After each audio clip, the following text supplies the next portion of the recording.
larger than each one. You could hold an entire colony in your cupped hands. You inspire fear in them. They should not in you. I recommend that you make use of your kitchen ants by feeding them and reflecting upon what you see, rather like an informal tour of a very foreign country. Place a few pieces of food the size of a thumbnail on the floor or sink. House ants are especially fond of honey, sugar water, chopped nuts, and canned tuna. A scout in close vicinity will soon find one of the baits, and to the degree the colony is hungry, run excitedly back to the nest. There will follow social behavior so alien to human experience that it might as well be on some other planet. Chapter 1. Of Ants and Men, Morality and Triumph. I'll begin this myrmecological tour with a word of caution. There is nothing I can even imagine in the lives of ants that we can or should emulate for our own moral betterment. First, and most importantly, all ants active in the social life of colonies are females. I am an ardent feminist in all things human, but in ants one has to consider that during their 150 million years of existence, gender liberalism has run amok. Females are in total control. All ants you see at work, all that explore the environment, all that go to war, which is total and myrmecidal, are female.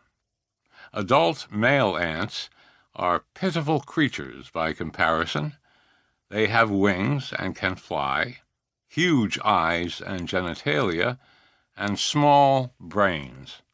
They do no work for their mother and sisters, and have only one function in life: to inseminate virgin queens from other colonies during nuptial flights.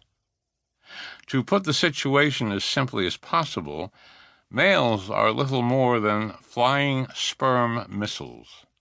Once launched, they are not allowed to re-enter their home nest, though if successful, they may become fathers of new colonies, comprising, in some species, many millions of daughters and sons. Whether successful or not at reproduction, they are destined thereafter to die within hours, or at most a few days, from rain, heat, or the jaws of predators. They cannot just stay at home. They do no work there, and are otherwise a burden on the colony. After the nuptial flights, should they linger, they are driven out by their sisters. Second on the list of formicid moral precepts, after absolute female rule, and much more horrific, many kinds of ants eat their dead and their injured. If you are an elderly or disabled worker, you are programmed to leave the nest and not burden the society any further. If you die while in the nest, you will be left where you drop, even on your back with all 6 legs sticking up in the air, until your body emits the odors of decomposition, which are, in particular, oleic acid and its oleates.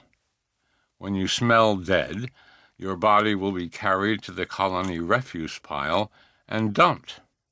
Or, if just mangled and dying, you will be eaten by your sisters.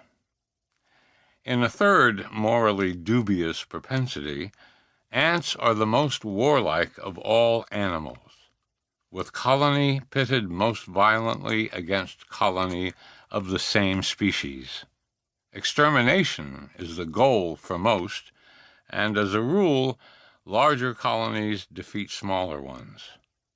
Their clashes dwarf Waterloo and Gettysburg.